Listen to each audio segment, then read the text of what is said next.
this really happened in our house. And somehow it did wake us all up a little bit.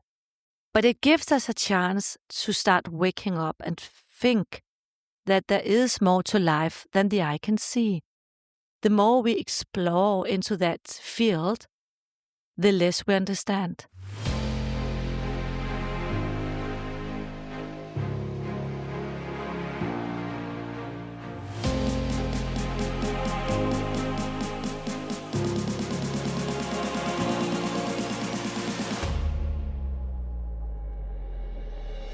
Hi, this is Ash from the closet. For those of you who don't know it, I actually sit and podcast in a closet. Yeah, I do. But I am, as a queer woman, out of the closet. But because of sound, and I like the symbolism of being in a closet, that regardless that I'm out of the closet, we are all actually, and I'm mostly speaking to women, confined in closed closets and cabinets from false belief systems and from suppression and from lots of things that have made us to who we are really not from nature. But that's just words for now. I'm not going to go into that today, because today I want to talk about the paranormal again, and I want to put it together with the belief systems that we carry around. Like I say, the closets we are in. So it actually goes quite well hand in hand, being in different closets and cabinets that squeezes you into a version that you have to be in order to survive this world, and actually false belief systems and how we can monitor, change, adapt, and still alter so they fit in our understanding of surviving and living and thriving and being the best version of ourselves in this lifetime. That was a lot of words.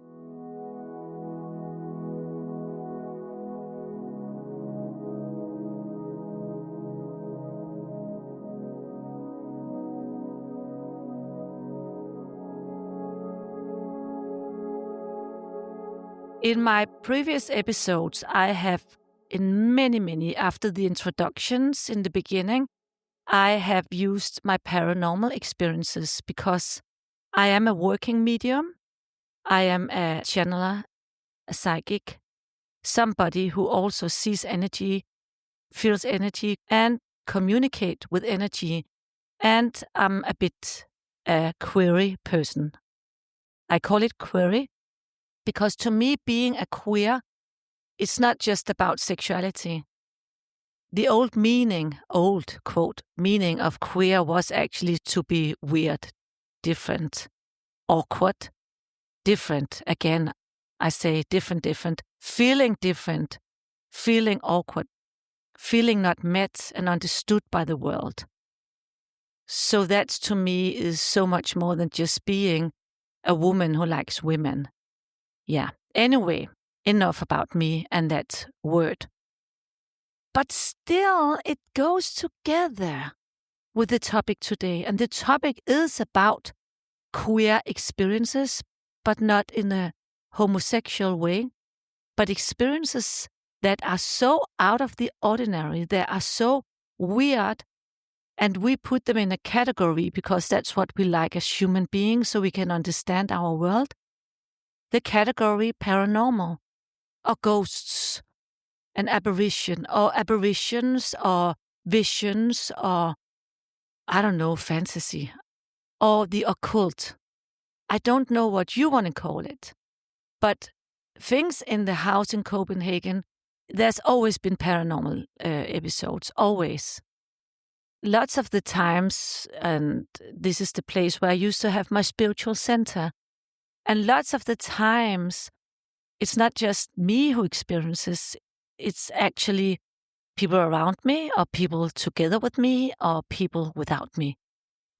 Like our hairdresser in the house, she's a bit afraid of being by herself sometimes because she has people knocking on the door and nobody's out there, and she hears and sees things. And that is a person who is not a spiritual person. She doesn't believe in the afterworld. She doesn't believe in any spirituality as I do. And still she has experiences. In the house in Copenhagen, So I want to open up a field now that puts all of us in a space of we don't know. Because honestly, nobody knows what this world is made of. Nobody knows what this reality is. What is this reality? It's a lot of atoms vibrating and creating something physical so we can see and be in this world, in this dualistic 3D world we call our reality. But because I'm not talking to you from a belief system, no, I'm talking to you from a knowing, because I have witnessed, I have been with them, I have communicated with them, I have seen them, and I have been taught over the years again and again and again how to speak about the spiritual stuff, the mediumistic stuff, the ghosts, and the paranormal episodes and reality to you. So it doesn't have to stay with me only. This is not for me to keep. This is for me to share. And I do it only for inspiration. So these episodes I'm going to talk to you about in this episode and the next one are about me, and not in a very, very positive way, I would say, but we don't know really what's going on. So I'm opening up your eyes and your heart right now. I'm giving you a set of glasses that broadens your mind a little bit at this very moment when you hear this story. I want to talk about it because I want us to know that there's so much more to life than the eye can see. If we live that, we can have such a more richer life. We can be more open-minded. We can be actually more happier, because reality is so much bigger and is so much better than we could ever imagine. Not just this reality we're living right now, not just here and now, but in the reality that we are a spiritual being, a light being living a human existence. Not here to learn anything, because we are already everything, but to experience and also to explore so we can grow spiritually and personally. Yeah, that was my lecture for today. So the thing is that I'm going to put my private life on a plate now, because the thing is that in the house, living together in Copenhagen, I live together with some of the children, and my daughter, who's in her late 20s, she lives together with her fiancé in the house. So I somehow also actually live together with him. But we can still close our doors and say, hey, we are busy, don't come in. But the thing is that it's not easy to live together with your mother-in-law. And I tell you that because I used to live with my mother-in-law, and we had a lot of arguments, a lot of not really being each other's best friends, because I was married to her son, and she didn't really like her daughter-in-law because I was a queer, in her opinion, a weird person. Because I was a spiritual person and she was not. So now I'm living with my son-in-law, and he has the opposite view on life, like my mother-in-law. He doesn't believe in any spirituality. He's very down to earth, if you like that. I am too, but he's down to earth with a not spiritual commitment. He has no interest in spirituality, and he doesn't really want to hear about it. Her mother, who lives and rules the house, that's hard. That's really, really hard. I totally can understand, because like I said, I have been there. So we have arguments sometimes, and we have like disputes where we don't agree. And so that is life sometimes. Sometimes I will say today, this very day, it's so much better because we have grown from it, and everybody wants to live in this house. So we want to have the best out of it. So we kind of respect each other better than we used to do. But the thing is that I have also in the middle of the house a dance school. We all live on top of the dance school, and everything is good. So he comes home from work, and I'm downstairs. This is his version. Now we go into the paranormal episode I want to talk to you about.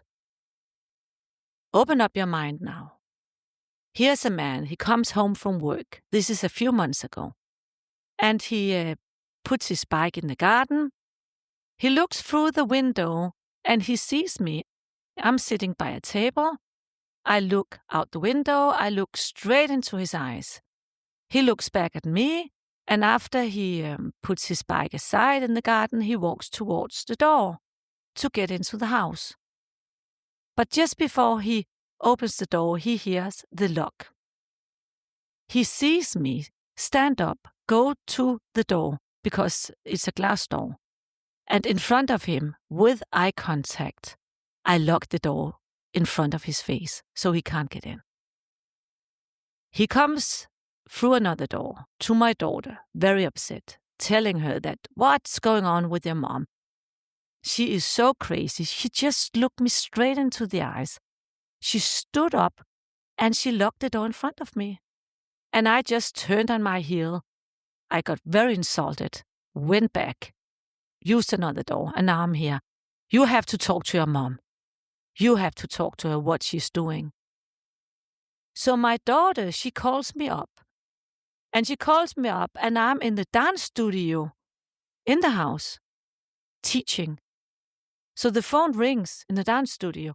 And I'm like, hey, I'm teaching. And she's like, what? Are you teaching? Yeah, I'm here. I'm in the dance studio. I've been here for 1.5 hours now. No. You just locked the door in front of his face when he was supposed to enter the house. And I was like, what? What? I'm not downstairs. I'm not next to the garden. I'm in the dance studio. I'm teaching. I've been here for a long time. I haven't seen him. I haven't locked the doors. I haven't had eye contact. I'm not even there. I'm in the dance studio. The kitchen he was watching me from, it's locked. Everything is locked downstairs because on the other side of the door the customers are, so everything is locked. We are all so shocked, and he's not really convinced. But when he thinks about it, he actually hears my voice in the dance studio on the way up to the apartment. Because he's so angry, he doesn't really think, oh, now she's there. He just thinks that I might have gone there after I locked the door. But no, I had been there for hours. That's weird. You might sit now and think about what was going on. We still have conversations about it. And we still laugh a little, and we all get a little bit insecure when we laugh about it because it's not a nice feeling. This is not a nice feeling. And I have to say, being very secure in my own spirituality and my communication with the afterlife and the ones I'm communicating with and my higher self, I did at the night time when I was going to sleep feel a little bit uncertain. I did feel a little bit, I won't say scared, but I was like, who is pretending to be me? Who just manifested like me? Was it my anger toward my son-in-law, my daughter's future husband, that manifested like a poltergeist phenomena? Poltergeist phenomena in the kitchen, physical, manifested, making a version of me that stood up, locked the front door in front of him. Is that what happened? I don't know. But that's the only explanation I can put into this nonsense, because it does not make any sense. What do you think? What do you think happened? Because we have to think that he's a very non-spiritual person. And when episodes like this happens, it really turns your world upside down for a person who doesn't believe in anything. It alters and tampers with our sense of reality. and it makes us a little bit insecure. We can just forget about it and don't talk about it.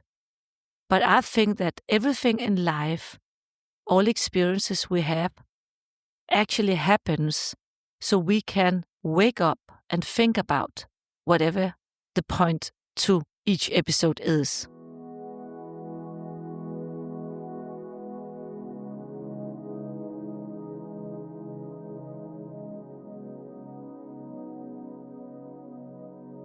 This episode, this life experience he had, and me also in the dance studio, not understanding why you saying this about me, I was not even there, and knowing that he speaks the truth, because it happened, it alters our reality. But it gives us a chance to start waking up and think that there is more to life than the eye can see. And the most stupid thing we can do is actually, and I speak from my own life experience, is try to understand it. The more we see, the more we experience, the more we explore into that field, the less we understand. The more we try to convince ourselves that we do understand that there might be other realities, might be parallel lives, there might be a multiverse instead of a universe. I don't know what we think, but the more we think about it, the more our head starts to spin. And then we are even more confused than before we actually became a little bit more open to spirituality. That's the fact. That's a fact. But it doesn't make it less interesting.